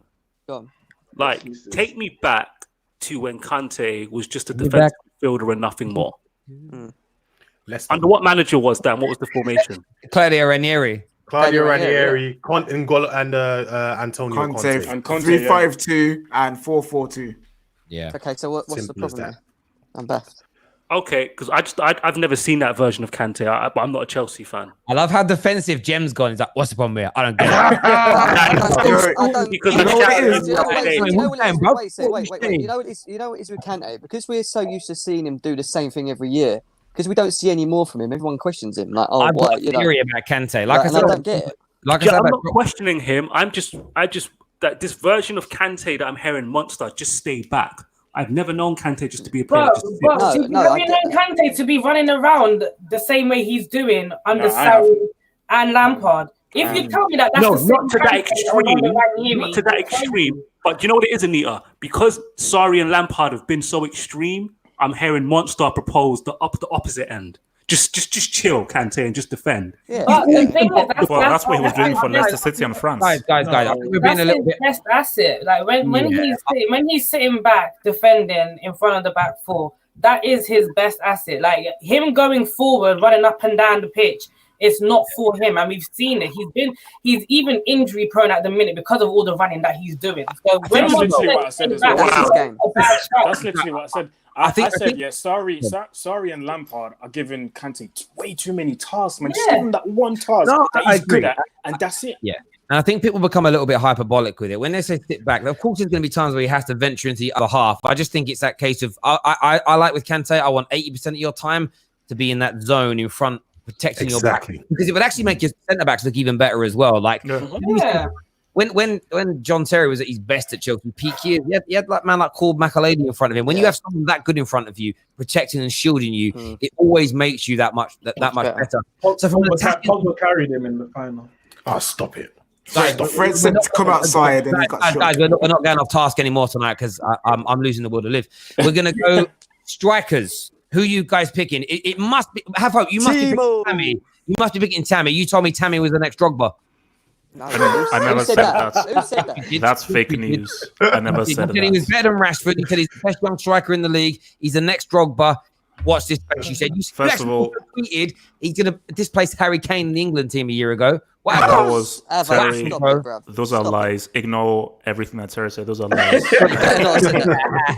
As if I can answer the question, please, because my time here is limited for the people. So I'm going to make use of my great time. You see, this is now where things now gets tricky. Because I think in a game like this, it may be a case of, because in that Sevilla game, it wasn't working with Werner as a striker. It really wasn't working as Werner as a striker. I promise, like, and even it's been a weird these past few months, and knowing out. What? What are you talking about, bro? What are you chatting about? Have hope. Come on, my bro. You love to see it. Carry on. You were saying land. Pick your striker, bro. Before I was rudely interrupted, I was saying that. Okay, maybe I'll speak slowly for you losers, man. No, please. We've already had Prime do that to us. Just speak fast, please. I told you, it's his dad. That's his dad. Oh my! Can I land? Basically, I am contemplating for Tammy to maybe do something in this game because I think Tammy.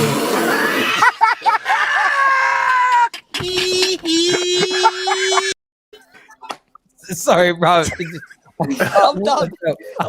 I know. I'm sorry. Basically, all I'm saying is that it's something to think about. All I'm saying is that I'm like the striker situation. I need to think about it because I'm not sure whether. Because for me, I think Werner is better on the left than he is as a striker. He's better on the left. What? I don't think so. Werner's better on the left. Why do you think that he's better on the left? What's your reasoning? Look at the goal that he scored against. I think was it his first or second goal against Southampton, where he let the ball run through his legs on the left and then cut it on the inside. And if you ask a lot of German guys who watched him for Leipzig, they would tell you that he's actually more effective on the left than he is as a striker. Wrong. Bro, that's what they said. That's what they said. I think he's got a shot. I don't think he's got No, Christian Falk said this. Christian Falk said that he loves to drift to the left. There's no doubt about that. But he said his starting position is as a central player. That's what I was going to say.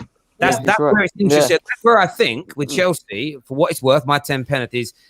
When Lampard eventually, I don't know whether he gets the nude pictures back, whether he stops, I don't know what's going on with Mason Mount. Pulisic also likes to come central.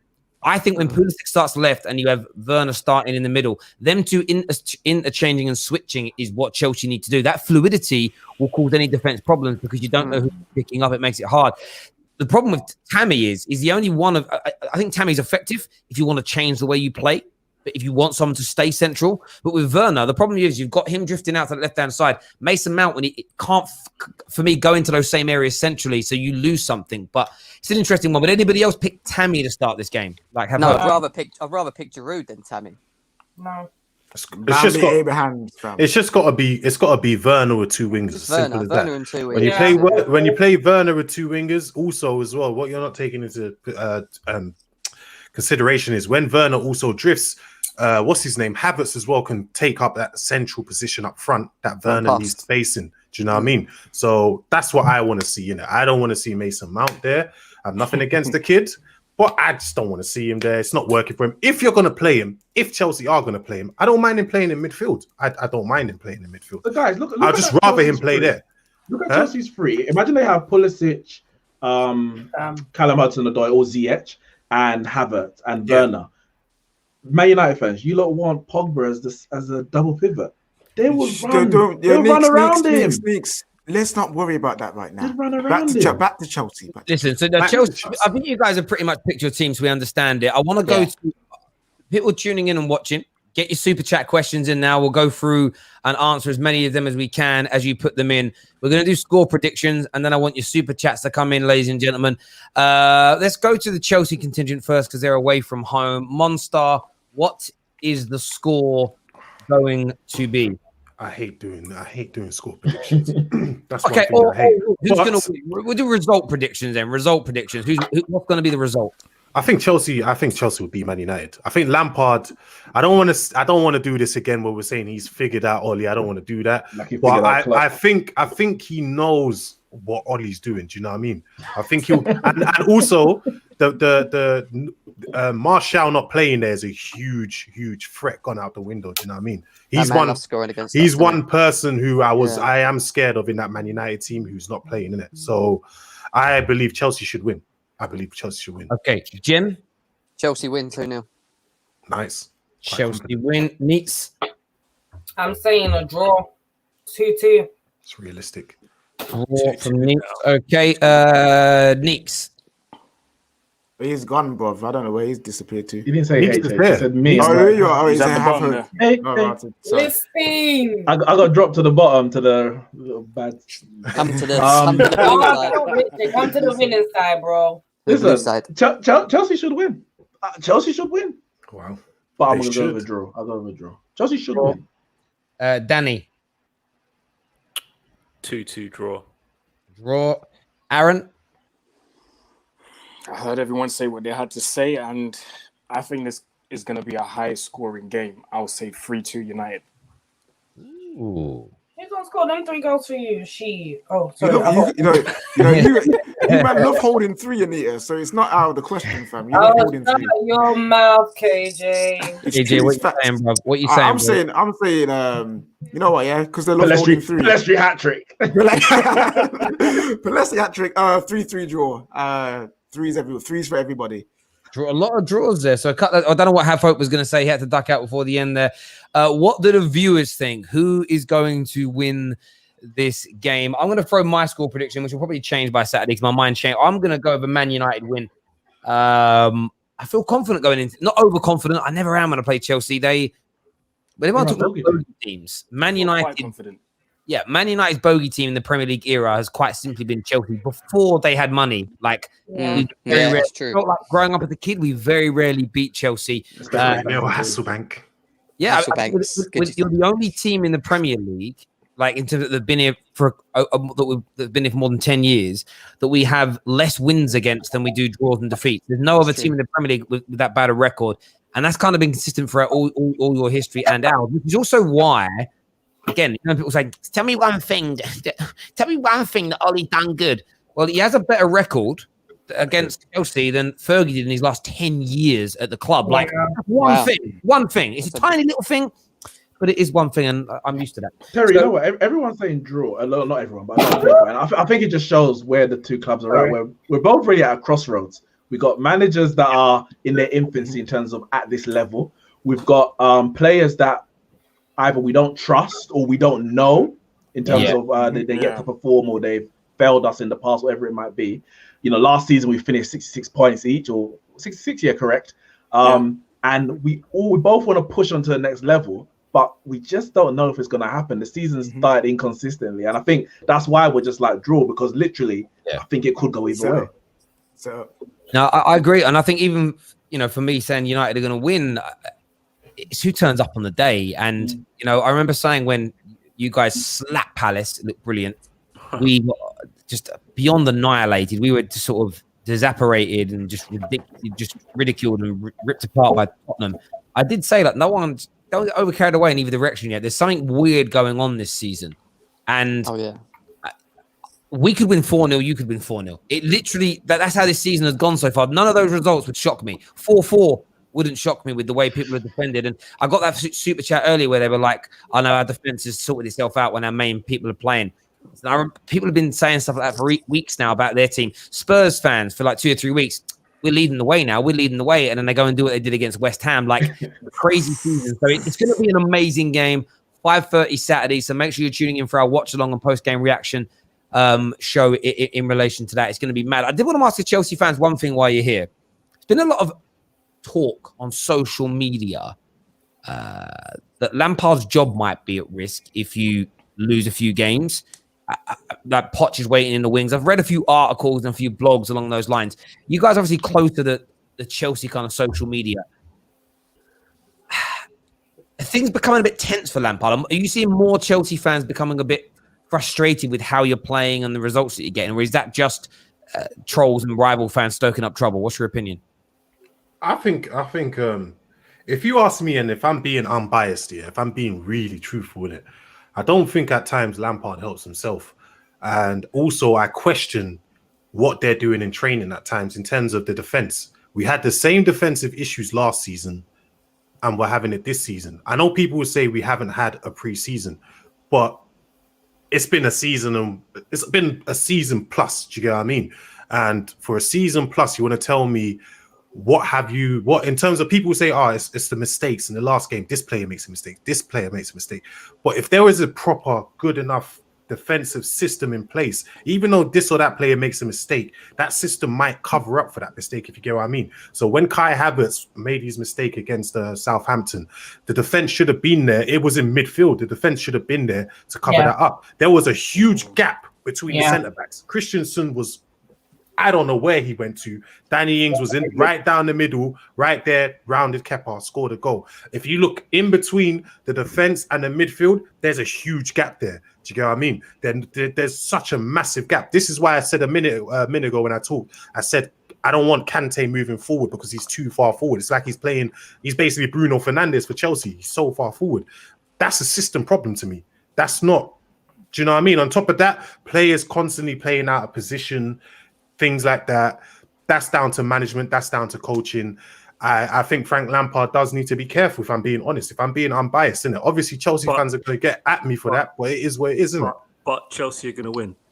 Yes, still. Yeah, why not? I'm just going to keep it. Listen, I'm just going to keep it short and sweet for you. You do not give a manager 200 million to spend, buy these players, and in 5 games then get rid of him. It's not happening, in my eyes. Yeah. Just don't do it. No. I'm not saying they will. I'm not saying they will. He won't be going anywhere unless he has a really bad next couple of months and we're drawing and losing and winning the odd couple of games. And then, I feel he will feel the pressure, don't get me wrong. But to be honest, I think you've just got to give him the time, bro. Like you're not the risk. You're not telling me. You're not telling me. I'm not speaking for anyone. No, but you're very. Roman Abramovich. Monster. You are very. You're a bit like Kai. You're very anti-Lampard, a bit, aren't you? You're what? A bit like, no, that's David. No. Hold on. I'm not speaking for myself. I'm telling you what Roman Abramovich thinks. It seems that people seem to forget who Roman Abramovich is. Do you get what I mean? You lot seem to forget. This ain't my thoughts. Do you know what I mean? Managers have been sacked after winning Ancelotti was sacked after winning the Premier League and the FA Cup. Di Matteo, a Chelsea legend, won the Champions League and an FA Cup. Didn't get a good run of results. What happened? Out the door. It doesn't matter who you are. If you're not performing, the man is going to kick you out. Forget how I feel. Forget what anyone else feels, isn't it? It's simple as that. So I hear that. Go on, Nick, mate. Go on. I'm gonna say Roman doesn't buy players for managers; he buys them for Chelsea. Exactly. Exactly. Yeah, it's just not happening this early. I'm telling you. Go on, yeah. Go on. I think, it's a bit too early to call it, but at the minute, from a fan perspective, I can't speak on Roman Abramovich's perspective, but from a fan's perspective, it is getting a bit sticky because obviously we all know Chelsea fans are very impatient. So this is all new to us, having to wait and having to understand that he's just bought two players worth 200 million plus, and they all have to gel together. Because we've seen managers come in and make a bunch of players gel as quick as that. So when Lampard is making decisions like constantly starting Mason Mount on the wing, playing Werner out of position after paying so much money for him, it starts to build questions around the Chelsea camp. I wouldn't say that his job is actually in jeopardy. Like everyone's saying, we know who Roman Abramovich is, but at the same time, you guys understand the relationship Roman Abramovich has with Frank Lampard. Terry, quickly before you go, you're about to go again. But people keep saying Roman has changed. I want to ask, I didn't say you needs. I said people in the chat.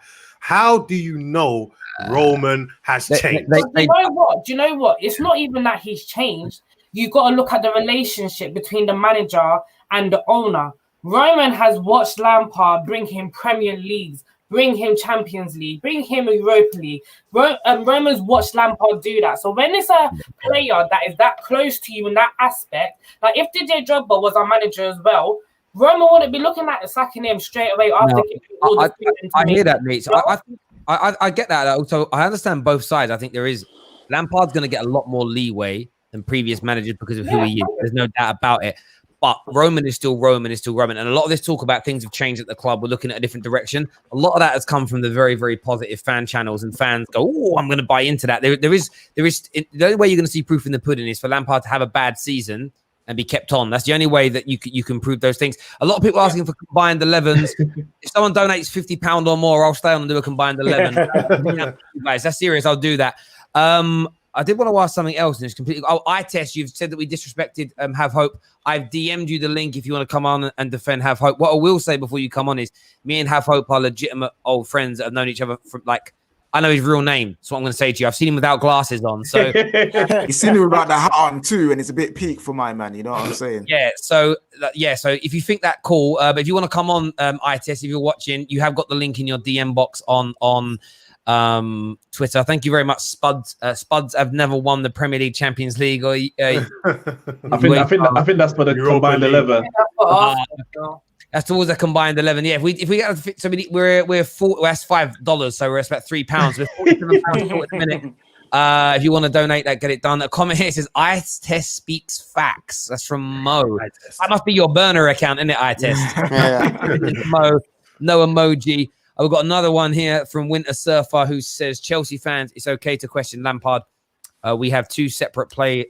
We have to separate the manager from the player, basically saying. You have to separate the two. And that's what Chelsea fans don't want to do. Because let's not lie. If this was Sarri, if this was Conte, if this was whoever, you lot will be going mad. Absolutely mad. But you know what, Monster?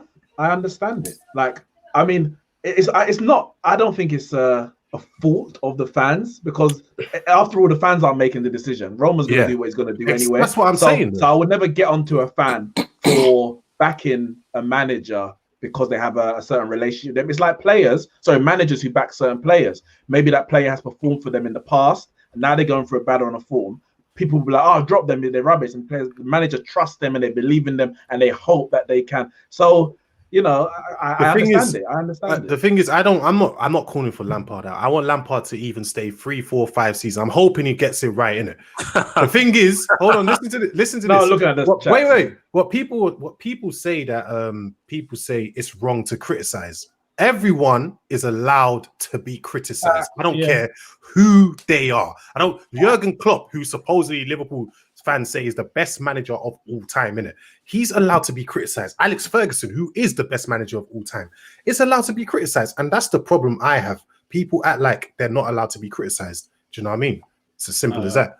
On top of that, I don't know if we spoke about this on here, but do you feel like the board, Terry will understand this. We love analogies, Terry, you know that.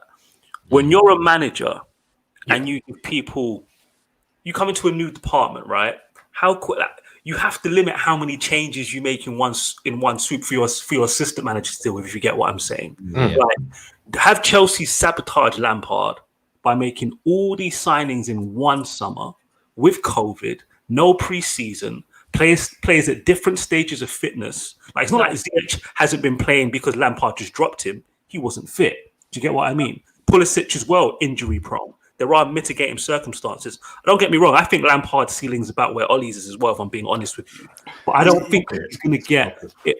It will frustrate me, just as a neutral, if he doesn't get enough latitude to fail. I feel like Roman might pull the trigger too early or not give him enough chance to basically show what he can do. Chelsea fans, on a rider to that, do you think this was the right, like in terms of the transfer window, what you did in the amount that you bought? Do you think that was the right strategy? In terms of because I feel like Lampard, that's what Lampard asked for. Do you think Anita, sorry, one thing. Had a whole transfer ban. So when was it the right time to do this? No, it's about how many. So instead of buying 8, maybe you buy 4 or 5. That's what I'm asking. You look at Chelsea's team last season, and we all saw the problems. We saw the problems up front. We saw the problems at the back. We saw the problems in midfield. We saw the problems at goal. If we didn't make these changes, we will still be where we were last season. But meanwhile, everyone else, they're going to be up in the antics. Do you understand? So for Roman Abramovich to get his team back in contention, he had to do what he had to do. And let's be real. Let's keep it real, yeah? Frank Lampard knew this was coming. So any threat that comes with it, Frank Lampard must have anticipated it because he knew it was coming. But so I'll put it to you like this then. Like, right for Chelsea, but just wrong for an inexperienced manager to have to deal with all these changes in one summer. Would that be fair? From what I know, he wanted it, Danny. He wanted those signings. If I offer my listen, my boy's asleep. If I wake him up now and give him an ice lolly, he'll eat it. Yeah, like it's 10 to it's not right for him though.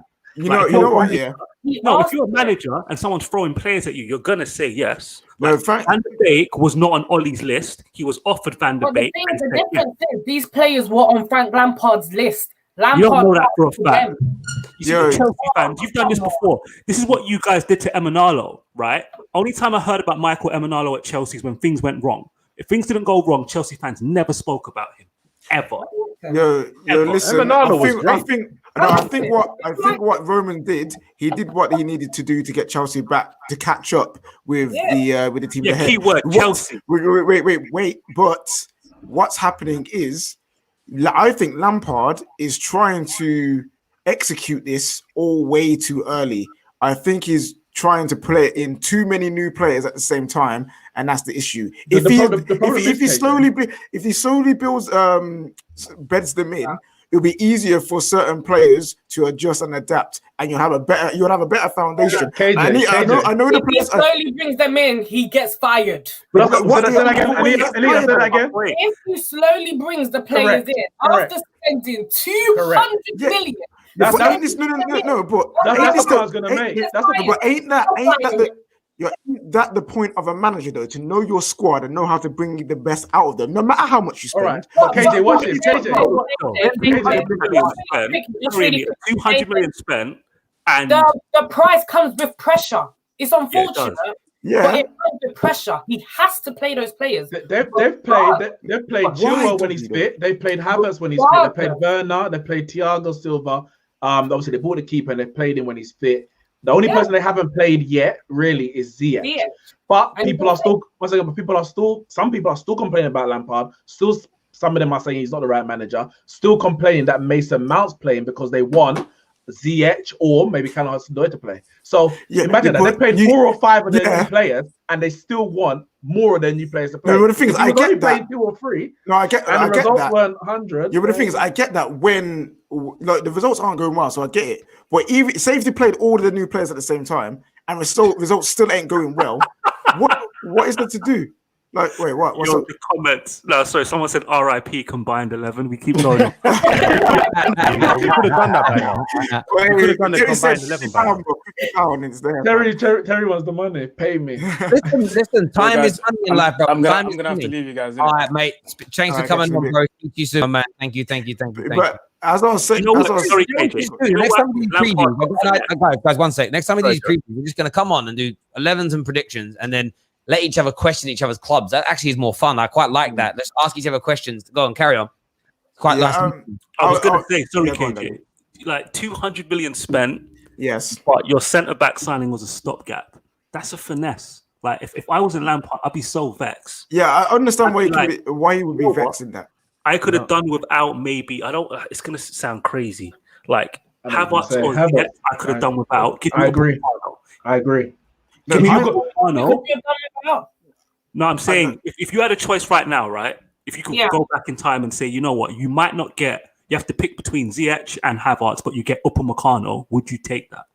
100. They must take that. Don't think Upamecano was going to leave this season. It's that's not the question. It's not the question. It's a quality centre back. A quality centre back. I know monsters with the Thiago propaganda. I get that, but that's a stopgap. I love Thiago Silva. And your best centre back signings are 30. How old is he? 35. Yeah, well, whatever. He's 36. Yeah. When really that should have been a priority. Like Manchester United, we should have got a left-sided centre back this summer. We've now added to our list for next summer with Woodward in charge. But that's the thing. That's the thing, Anita. You said that you needed certain players to, that needed fixing from last season. And I'm not saying Thiago Silva isn't a good player. We know what he's done. It's not guaranteed at his age, and we don't know even how many games he can play because of his age in terms of the intensity of the Premier League.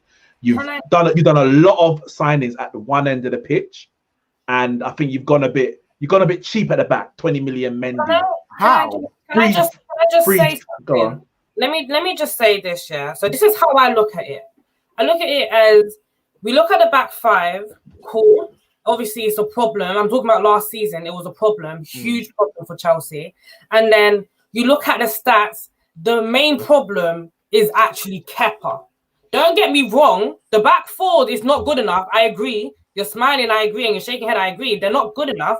But the main problem was Kepa. In my opinion, I think it's easy to say the main. In my opinion, the stopgap is not Werner or it's not fucking Havertz to choose between Havertz or Ziyech coming in. No, I think getting Thiago Silva in, that was a bonus for us because we need that type of leadership. We need that type of leadership at the back. And that's the one thing that we were calling for. One thing I cannot go another season doing is watching our front four waste chances. That's one thing I can't go another season doing. I think people keep saying our back four is the main problem. I get it. For me, it's Kepa and leadership. We've now fixed the Kepa situation. We fixed the leadership situation. But let's say we didn't get Ziyech or we didn't get Havertz and we're still missing chances up front. What, we conceded less goals, yeah. So do you think the quality of the centre backs outside of Thiago were good enough? They just needed leadership? Because I don't think the quality of them. And the thing is, yeah, what annoys me about Chelsea fans is we will go around 2 years ago, not last season, but 2 years ago under Sarri, we'd go around saying how great Rudiger is or how great Zuma is. But now that we're seeing them last season, oh, this guy is so crap. This guy is this. This guy is that. Who was the missing person? David Luiz. David Luiz is an idiot. What does he bring to the team? Leadership. And that's why I said when David Luiz left, it will be a big L for us. And what was it? It was a big L because we were conceding so many goals. There was no leadership on the pitch. People need to think here. It's not always about the eye test. It's not always about who can kick a ball better. It's about mentality more time. If you don't have the mentality there and you're playing ball, you're playing with dead people. And that's the problem at Chelsea and the back. We fixed it at the back. I can go another season with Zuma at the back. I can go another season like that. But I cannot go another season watching Tammy Abraham or watching Mason Mount always playing. No, but I understand that. But the Danny's dilemma or they put forward, you could still have, imagine, Pulisic, Werner, Ziyech, and let's just say Mason Mount as a number 10, whatever, which is a better position for him anyway. And a quality centre back. Forget the age or whatever mentality. A quality centre back next to a free transfer in Thiago. Getting Havertz and Ziyech and Werner when you've already got Pulisic and you've got Kovacic and you've got Mount. I think you've Yeah. overcompensated up Greedy. front for the chances that you made. Greedy. I personally, I would have had Havertz. That's fine. That's fine. You know what I would Havertz, say? but not Ziyech, Guys, whatever. Can I just say? guys, Can I just tip my hat to Anita on one thing? That's crazy. Like, you sold David Luiz and your defense got worse. That's insane. And people don't get it. They don't get it. And it's like, don't get me wrong. I'm not saying he's a good defender. We all know the guy. He Sometimes was always good for Chelsea. However, was good who for us. else is the leader on our pitch? Who? Even from Listen, the bench, Terry, we- quickly before you go, just one last thing. Go on. It weirds me out how these guys who we call crap, sorry, Conte, they got the best out of them, innit? It's about system. Rudiger, It's about the system. Kepa, David Luiz, Yeah, but the one Christensen. thing, but the one thing they have over Lamb. By the way, the reason I was doing it with my eyes when Nita first started saying about it's because of all Kepa, I thought it was Prime in a wig for a second. I was like, "Is that Prime I'm looking at? Is that neat?" So then, Hell no, Kepa's the problem. but then Anita added some proper facts and stats and opinions to it, which I like. So there we go. The difference between Sarri, Conte, and Lampard is about 15 years of experience, and I think that's where it doesn't matter how good or bad people think Lampard is right now. This is his third year as being a manager, point blank. He's third or fourth year of being a coach. And I get why some managers get fast tracked. Some people do years. You've got to think about someone like Jose Mourinho. By the time he came Chelsea manager, he'd been coaching and helping people out, been assistant managers, coaches.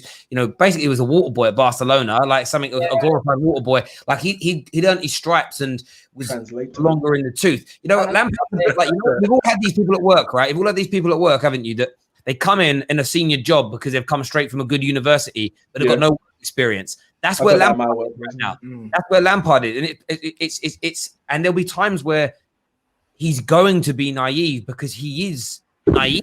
You can't, and that's why I feel that when you bring in a Lampard and you bring in a Solskjaer, Solskjaer's been managing longer, yes, but he's never managed at this level before. So when you bring those people in as their boss, so Ed Woodward, what's it called, Abramovich, whatever, you have to come with the expectation that they're going to make mistakes. They're gonna be really learning on the job. And fans, if you're gonna back them when they're first signed, you have to what you have to have done is accept that they're going to be learning a job, they're going to make mistakes, and not expect from them what you get from a Sarri, what you get from a Conte. Pep Guardiolas of this world and the Zidanes who have clicked as soon as they've come into management, they are examples, but they're the rarity. They've had the players, Terry. They've had the players. Yeah, but I don't like that example, Terry. Zidane put Look at Julian Nagelsmann. He is. But let me finish my point. What I'm saying is they are a rarity to come in and be at that level instantly. My point is, if you looked at and did a list of the best top 50 managers of the last 25 years and listed them in your own personal order, I guarantee you 95% of them have been coaching and managing for 10 years before they've gone into that, 5 to 10 years before they've gone into that job where they've started winning major trophies as a bare minimum. Fergie, for instance, look how many jobs he had before he even managed Aberdeen. Most managers don't do what Pep and Zidane have done. And the reason why they're bad examples, this guy did it. Give it to Giggsy. He's from the academy. He'll get it. People love in life. They love using an exception that proves the rule. Like I said before, Thiago should come to the Premier League with Liverpool because very few players in European football have won titles and been pivotal in 3 different teams. And they start going, and they throw 1 or 2 names in, and that's all they can name. I'm like, exactly my point. You've named 2 people. You've had an hour to sit on my stream on the internet and find more than 2 or 3 people that have done it. You can't. It's something that's rare. Just because you find 3 people, it's still rare when you think about how many tens of thousands of people have been professional football players. And the same with managers. It takes a long time to earn your stripes. And for Lampard, he's probably 5 or 6 years away from being experienced enough to maybe even win a Premier League title. He may be. He might win one earlier than that, but he's still going to make mistakes. And if fans are not prepared to accept that, as you say, they're only ever going to get angry. And it's the same with Ollie. But listen, everyone's going to have their opinions on that. Ollie has been managing for 10 years. If you want to discount this is what always makes me laugh with the out mob. They say things like he's been managing 10 years, so he should be better. But then they don't want to recognize that he's won trophies when he was there. If you get what I mean. So if you're going to say he's been here 10 years, and you've got to understand he's won 2 league titles, but you don't want to recognize that. And if just say as well, he got molded their first ever league title. Just saying. Yeah, and I'm not saying it's something to write home about. The point being is, if you want to use the experience as a tool to beat him with, you have to I'm use what saying you if want. Arsenal won the Community Shield, and that's a big deal. What Ollie did's a big deal. Well, that's what I'm saying. Very true, very true. Listen, guys, great conversation. Like nearly 2 hours of just talking about this game and other 10 bits. minutes for the combined 11. Happening. Listen, I'll do that with you all in the morning for my morning stream tomorrow. Combined 11, we'll get callers on, etc., etc. Thank you to everyone who put in super chats tonight. I needed them because guess what? 5 minutes into the stream, YouTube demonetized us for absolutely no reason whatsoever. They do it to every stream we do through StreamYard now that we do. They demonetize straight away, and then it takes over 7 hours to review.